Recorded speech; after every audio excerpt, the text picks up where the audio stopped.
Yes. सो हम electrochemistry के numericals हमने आधे चैप्टर पे तो पहुंच गए हैं, लेकिन न्यूमेरिकल सॉल्व नहीं किए। सो जहां तक अभी तक हमने डिस्कस किया है वहां तक के हो सके उतने न्यूमेरिकल्स हम सॉल्व करते हैं।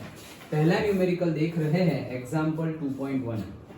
तो एग्जाम्पल 2.1 जो है उसमें क्या बोल रहे हैं, चलो तो डिस्कस करते हैं। गिवन क्या क्या है, represent the cell in which the following reaction takes place. तो हमारा ये रिएक्शन हो रहा है, मैग्नीशियम है सॉलिड फॉर्म में प्लस 2Ag प्लस है, ओके, एंड उसका कॉन्सेंट्रेशन गिवन है।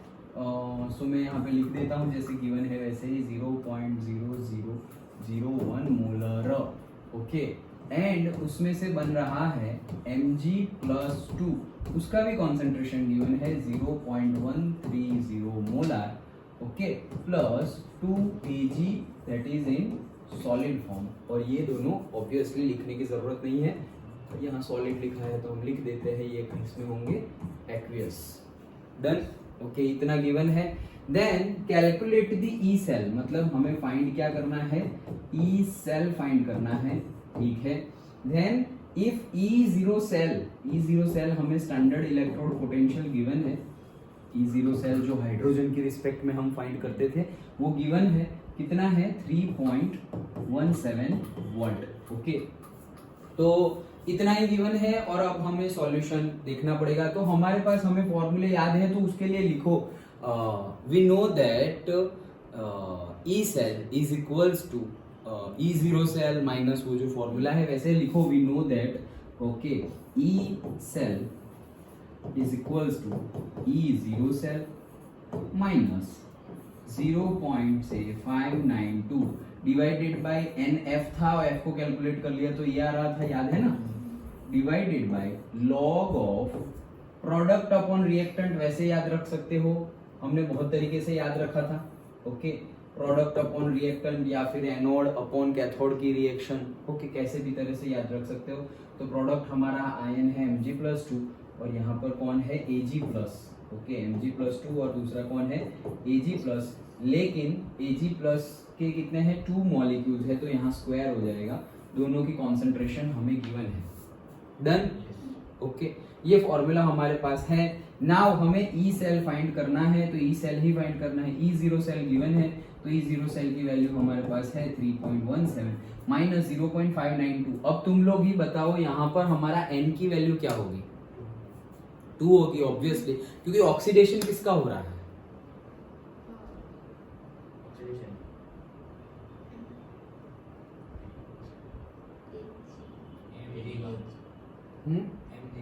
Mg का क्या हो रहा है, किसका हो रहा है, Mg का नहीं Ag का हो रहा है, Ag का Mg का हो रहा है, 2 इलेक्ट्रॉन चले, किसका हो रहा है सुनो। अभी ये बहुत छोटा सा क्वेश्चन है, ऑक्सीडेशन में इलेक्ट्रॉन लूज होते हैं या गेन होते हैं, लूज होता है। अच्छा, अब यहाँ कौन इलेक्ट्रॉन लूज कर रहा है, Mg Mg इलेक्ट्रॉन लूज कर रहा है, तो Mg का ऑक्सीडेशन हो रहा है, पहले से ही हुआ। ओके। सो बेसिक से जाओ, ऐसे क्या सोच क्या रहे हो, बेसिक से जाओ, देखो Mg में से Mg+2 बन गया, तो पहले देखो Mg में से Mg+2 बन रहा है, मतलब Mg ने 2 इलेक्ट्रॉन लूज किए तभी तो +2 बनेगा, तो Mg ने 2 इलेक्ट्रॉन लूज किए मतलब ऑक्सीडेशन हो रहा है Mg का। फिर भाई एक Ag+ है, मतलब एक Ag ने 1 इलेक्ट्रॉन लिया, ओके, तो वहां से तो 2 निकले थे, तो इसने 1 ही लिया, मतलब इसके 2 मॉलिक्यूल्स लेने पड़ेंगे तब जाके बैलेंस होगा 2-2। डन, ओके, समझ में आया। तो Ag का रिडक्शन हो रहा है, Mg का ऑक्सीडेशन हो रहा है। सो ऑक्सीडेशन ये साइड हमने, हमारा सेल याद करो, ZnSO4 CuCuSO4, तो Zn का ऑक्सीडेशन हो रहा था, वही एनोड था हमारा, तो यहाँ पर किसका ऑक्सीडेशन हो रहा है, Mg का, मतलब MgSO4 और AgCl2 ऐसा कुछ गिवन है हमें, ओके। तो Mg में से Mg+2 बनेगा, मतलब 2 इलेक्ट्रॉन्स यहाँ से घूमकर यहाँ आ जाएंगे, एनोड से कैथोड पे आएंगे। डन, मतलब घूम कितने रहे हैं, किसकी वजह से इलेक्ट्रिसिटी आएगी, ये 2 इलेक्ट्रॉन की वजह से।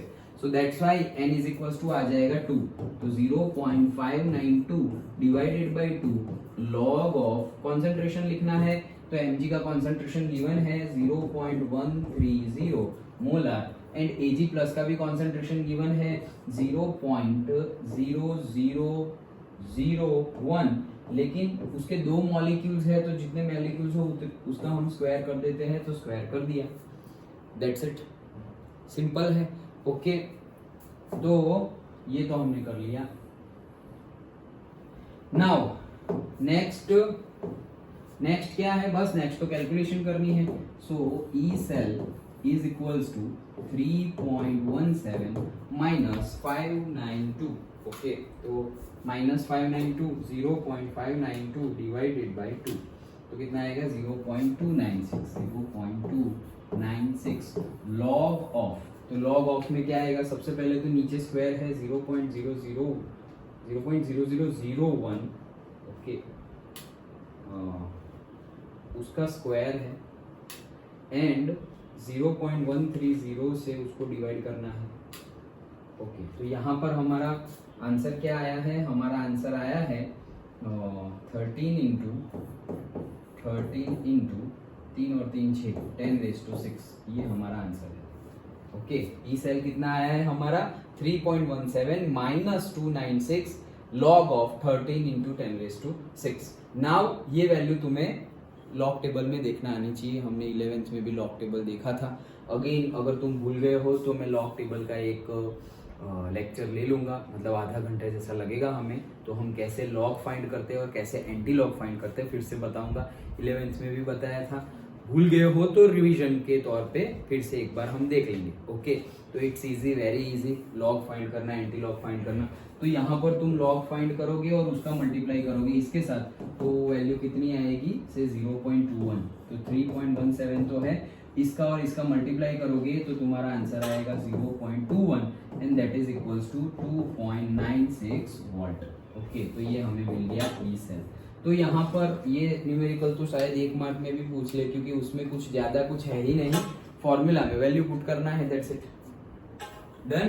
फॉर्मूला में वैल्यू पुट करना है। हाँ, 2 मार्क में भी आ सकता है, क्यों, क्योंकि कैलकुलेशन है।